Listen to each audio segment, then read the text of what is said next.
The story is set in a dystopian vertical prison, known as the Platform, where residents voluntarily choose to live, each with personal motivations, some to escape their problems, others to punish themselves for past sins. The platform operates under a strict set of rules. The structure has 333 floors, with 2 residents on each floor. Each resident is allowed to order one specific meal daily, delivered on a descending platform that stops at each level briefly. Hoarding food is strictly forbidden, and any attempt to store it results in severe punishment by intense heat or cold. Every resident is also allowed to bring one personal item, and each month, residents are moved to a randomly assigned floor. Survival is uncertain, as those on lower floors often receive no food at all by the time the platform reaches them. The film opens with a haunting, surreal scene. A group of identically dressed children run around a pyramid structure, climbing up and down in an orderly yet unsettling manner. The setting then shifts to a room where future platform residents are listing the meals and items they wish to bring with them. That pen.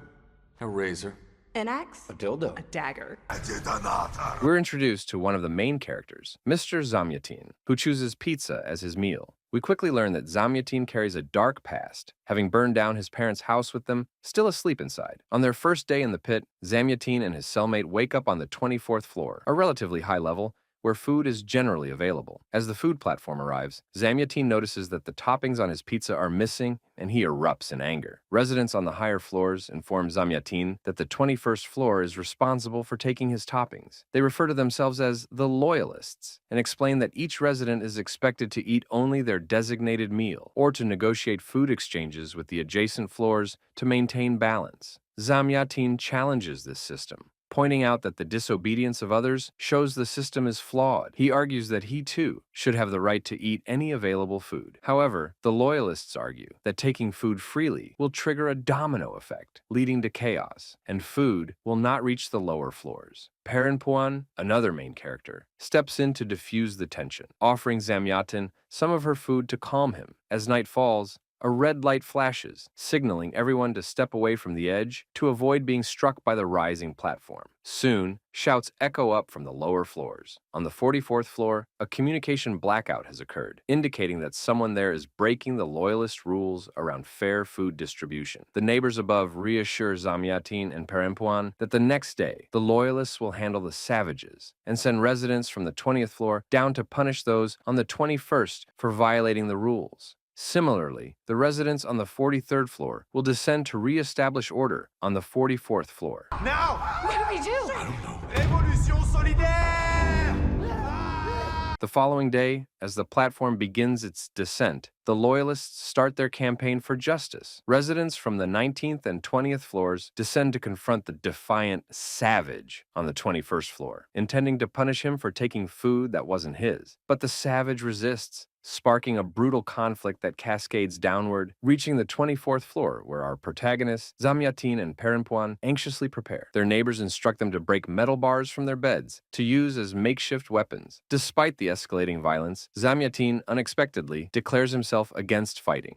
He shouts that he forgives the savage for taking his pizza, claiming he wants no part in this so-called justice. However, his objections come too late. The platform arrives on their floor, bearing the body of a dead Loyalist who attempted to subdue the savage above. The chaos continues as another Loyalist from their floor falls, locked in a struggle with the savage. At that moment, one resident from the 23rd floor tries to throw down all the scattered food, hoping to remove any reason for further conflict. Tragically, she's engulfed in flames by the platform's security system and tumbles onto the 24th floor in a blazing heap. Perempuan desperately tries to extinguish the flames, but is too late to save her. With the savage finally subdued, Zamiatin, now emboldened, confronts the bound man, reprimanding him over the stolen pizza. Want some pizza? Want some pizza, you bastard? Want some pizza? Perempuan, disturbed by the violence, asks a Loyalist what they intend to do with the captive savage. The Loyalist explains that the savage will be taken down to the lower levels the next day to meet the Anointed One, a revered figure who once founded the Loyalist laws. He recounts a story of a prophet who managed to survive on the lowest levels without food for an entire month. Starved and isolated, the prophet was eventually moved to a floor where no food ever reached. Yet he still survived by offering pieces of his own flesh to sustain others. These followers became known as the Anointed Ones, the founders of the so-called Solidarity Revolution among the platform's inhabitants. The next day, in a show of continued loyalty, the loyalist throws away all the uneaten food left behind by those who died, declaring that the deaths of his comrades shouldn't benefit anyone else. He warns that excess food could only spark more conflict, reinforcing his call for order before leaving Zamiatin and Perempuan with strict instructions to continue abiding by the loyalist rules. For the remainder of the month, things are quieter on their floor, and Zamiatin and Perempuan form an uneasy alliance. But one night, Zamiatin's resolve breaks, and he secretly eats a piece of food left behind by a fallen resident. Unfortunately, his actions are witnessed by someone on the floor above, sparking suspicions that could later jeopardize their fragile truce. On the final day of the month, there's a sense of celebration among the residents, as they discover that, for once, the food has reached as far as the 179th floor.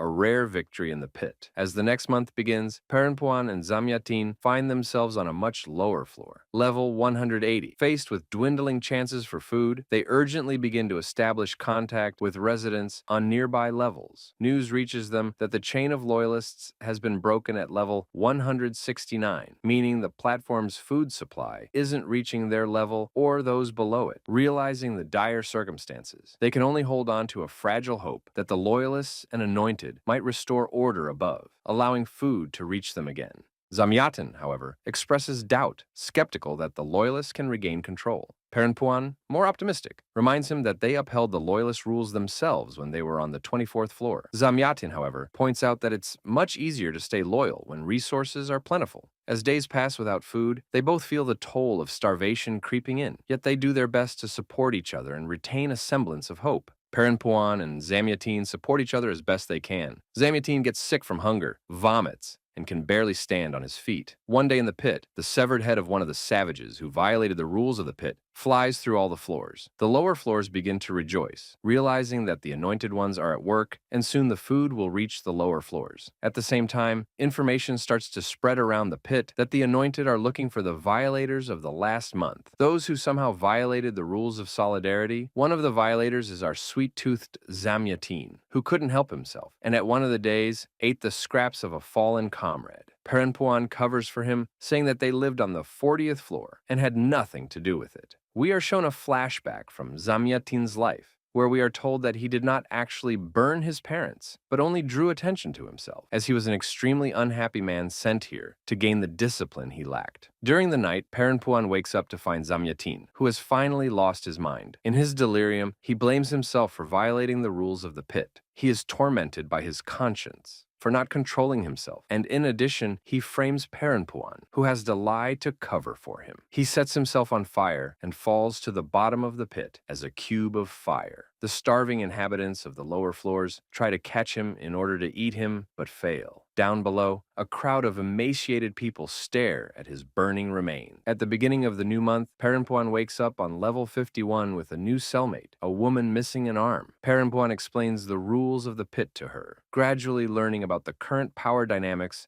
within the platform. It becomes clear that the upper floors are largely controlled by the anointed and loyalists, with only a few remaining savages, who are soon to be dealt with. One day, a severed head falls from above, and the loyalists on Perempuan's floor celebrate as word spreads that the notorious enforcer, Dagin has executed another savage. This is seen as a triumph, with Dagin vowing to bring justice to all those who disrupt the pit's fragile order. Perempuan hears that a savage on level 54 was living comfortably on level 2 last month, where he ate excessively until he was sick each day. Having recently experienced the starvation and horrors of level 180, Perempuan's desire for retribution is fierce. However, the residents on levels 52 and 53 warn her not to take matters into her own hands. By the pit's rules, only the 2 floors directly above the savage's floor should handle such matters, to maintain order and respect among floors. Ignoring the warnings, Perempuan and her cellmate, who she learns is named Sahabat, arm themselves with makeshift weapons and rally a few loyalists to confront the glutton on level 54. When they reach him, the savage tries to evade them by jumping onto the descending platform, but Perempuan and her group refuse to relent, chasing him down. Cornered, the man begs Perempuan for mercy. Please, I needed what I ate to recover. Please, I'm just... In a moment of hesitation, she releases him, to the disapproval of Sahabat, who reveals she spent much longer in the pit than she initially let on. That night, as they rest on the floor alongside a young man with Down syndrome, Sahabat shares the story of her missing arm. She was once an enforcer, upholding the pit's brutal rules. One day, she and a partner came across a starving man and chose to break protocol, offering him food from a fallen comrade. Word quickly reached Dagin Badi, who descended to punish them. Sahabat's partner fought back, gouging out one of Dagin Badi's eyes but paying with her life. Sahabat was spared, but lost her arm as a consequence. Both women realize the futility of surviving in the pit's merciless system, and they begin to consider an escape plan. To succeed, they'll need to make it to the lowest level and avoid falling asleep during the floor change. The next day, Sahabat and Perempuan witness Dagin Badi ruthlessly handling dissidents on the upper floors. Realizing they're running out of time, they prepare to act that very day. However, as the platform descends, Dagin Badi himself arrives on their floor with his squad. You gonna do superhero landing? Wait for it! I'm gay! He commends Perempuan and Sahabat for their courage and presents them with a lavish meal, but his praise quickly shifts as he declares them subject to trial. Dagin Badi orders the execution of a resident on floor 53 for failing to stop Perempuan and Sahabat's descent, labeling his inaction as complicity. His neighbor is also punished, with a hand amputated as a warning. Dagin Badi then turns to Sahabat and Perempuan, intending to sever their hands as a lesson. One does not interpret the law! One obeys it! Just as Sahabat's sentence is about to be carried out, the young man with Down syndrome intervenes, explaining in his limited way that the two women had intended to escape. While his speech is fragmented, it captures Dagin Badi's interest. Considering his words, Dagin Badi changes Sahabat's punishment from mutilation to execution, marking her as a greater threat to his order. In the platform 2, after enduring brutal punishments, Perempuan wakes up on the 72nd floor. Once again, we see the symbolic mountain scene from the beginning of the movie, with children rolling down it in chaotic fashion. Perempuan meets her new cellmate and warns him sternly not to communicate with anyone. Her determination to escape is clear. Perempuan now begins her descent through the levels, rallying the savages she encounters along the way. Her goal is to assemble a force strong enough to challenge Dagin Babi and his loyalists. Armed and ready for revolt, they gather in a large group and camp on one of the floors, waiting for the inevitable showdown. Among the savages is one familiar face, the man Perempuan spared during a previous confrontation. That night, the savages celebrate with a grim sense of purpose, knowing that the coming battle could change the rules of the pit, or lead to their deaths. The following morning, their breakfast ritual is interrupted as the platform descends, but without the usual provisions. Instead, it's clear that Dagin Babi is employing a new tactic. He and his loyalists are starving out the savages by destroying the food daily as the platform descends past their levels. This act not only punishes the savages, but also inflicts suffering on the loyalists, positioned on the floors below Dagin Babi. He taunts the starving group, offering them a choice: surrender, and only the rebellion's leaders will face punishment. The savages refuse to submit, defiantly threatening to descend and devour Dagin Babi's followers. Days pass in a grueling standoff, with Perempuan and her group suffering from intense hunger. Unlike others, Perempuan refuses to resort to cannibalism, weakening her physically but preserving her resolve.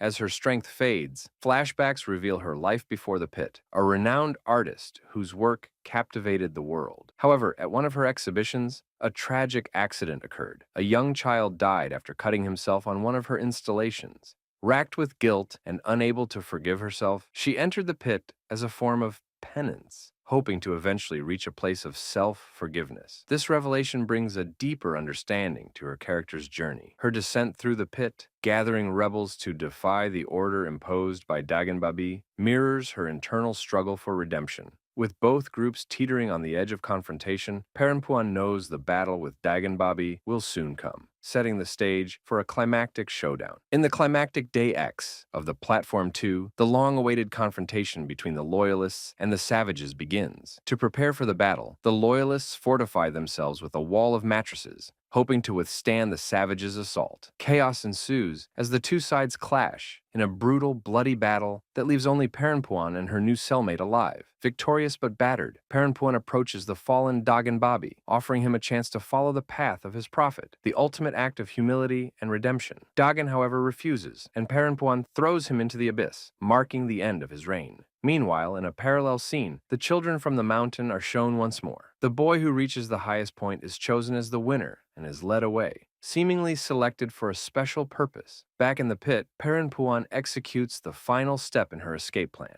She eats part of the toxic painting fragment, intending to neutralize the soporific gas that knocks out the inhabitants for monthly transfers. She loses consciousness, her mind slipping into a deep, surreal state. When Perempuan comes to, she finds herself floating weightlessly. Illuminated by eerie green lights, masked workers gather the unconscious bodies of the pit's inhabitants into a massive, tangled clump of humanity to transport them to new levels. However, Perempuan manages to detach herself from the clump and hides under a bed, realizing she's made it to the lowest floor of the pit. Under the bed, she spots the boy from the pyramid lying unconscious above her. She decides that he must be the one to escape with her, but as she tries to lift him, she accidentally hits her head, causing her to bleed. Despite her injuries, Perempuan musters all her strength to protect the boy, clinging to her last shreds of hope and resolve. Memories and haunting visions flash through her mind of all the people she's met, fought, and lost in her time in the pit. Each experience a heavy toll on her spirit. The movie's final scene, we see Perempuan descending to the bottom of the pit with the boy, guiding him to the platform, hoping he will ascend and bring a message to the world above. As they reach the bottom, they are surrounded by a group of haggard, ghostly figures who gently inform her that her journey has come to an end. With a quiet sense of peace, Perempuan follows them into the surrounding darkness. The cycle, it seems, continues, yet a small spark of hope flickers in the boy's ascent.